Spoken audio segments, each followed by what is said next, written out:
안녕하십니까. 스타준 성형외과 원장 성형외과 전문의 윤현주입니다. 오늘은 50대가 많이 하는 수술, 이름하여 탑3 이렇게 붙여보겠습니다. 그런 거에 대해서 한번 얘기를 해보겠습니다.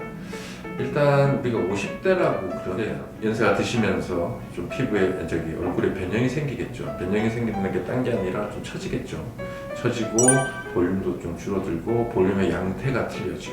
논문을 보면 여자분들이 딱 30이 넘으면 노화는 시작된다고 해요. 남자분들도 거의 조금 늦춰지는데 한 30대 중반부터는 노화가 진행이 된다고 합니다.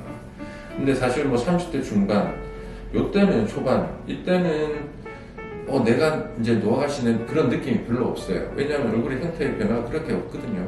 근데 이제 그게 한 40대 넘어가면서부터 이제 환자분들이 자각을 하게 되죠. 이제 나이가 드는구나. 근데 이제 그때 40대 초중반에만 해도 그렇게 이걸 내가 수술을 해야 되겠다 이 생각을 하시는 분들이 이제 그렇게 많지는 않아요. 근데 이제 50대가 넘어가게 되면 한 20년, 그러니까 30 딱 시작부터 50대 한 20년 시간이 있잖아요. 그게 이제 계속 쌓여서 50대가 어느 순간 딱 되고 거울을 보게 되면 이제 옛날에 자기 젊었을 때 얼굴이 없어진 거죠. 그럼 그때 이제 환자분들이 이제 수술을 해야 될까 이런 생각들을 하시게 돼요. 그래서 이제 50대 때 하는 수술은 사실은 노화에 관계되는 수술이 제일 많죠. 그러니까 우리가 보통 나이가 들면서 노화가 생긴다는 거는 처지는 거죠. 보통 우리가 처지는 부분은 크게 이제 눈 부위가 처지게 되죠.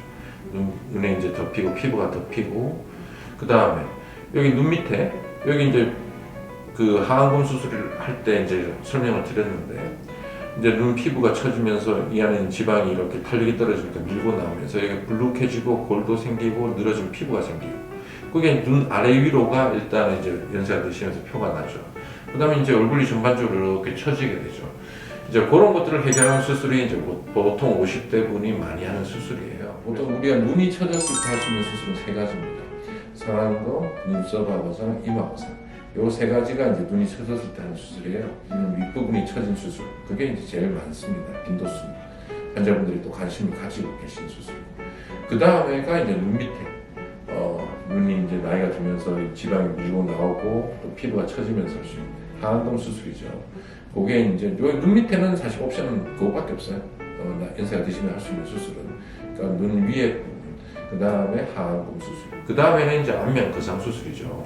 이게 처지면서 생긴 변화를 이렇게 올려줄 수 있는 수술.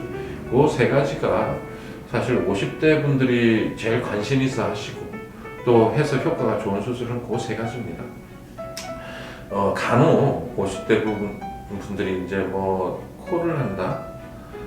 그러니까 제가 저한테 상담 오시는 환자분들한테 말씀을 드리는 게 20대 때 하는 수술하고 50대 때 하는 수술은 틀려야 돼요. 20대 때는 우리가 이뻐지기 위해서 수술을 하는 거죠. 또 남자분들은 잘생겨지기 위해서 수술을 하는 거예요. 그러면 이제 쌍꺼풀 수술, 코 수술 이런 것들이 이제 주가 되겠죠. 근데 50대 때 하는 수술은 사실 이뻐지기 위해서 수술하시는 분들 별로 없을 거예요. 그러니까 한 세월이 흘리면서 생긴 그런 세월의 흔적들을 조금 지우고 싶은 그런 수술이 주가 되기 때문에 50대 때 하는 수술은 이제 눈 윗부분 수술, 하안검 수술, 그 다음에 안면 거상. 요 세 가지가 제일 많이 하시면 제일 효과도 좋은 수술들입니다. 감사합니다.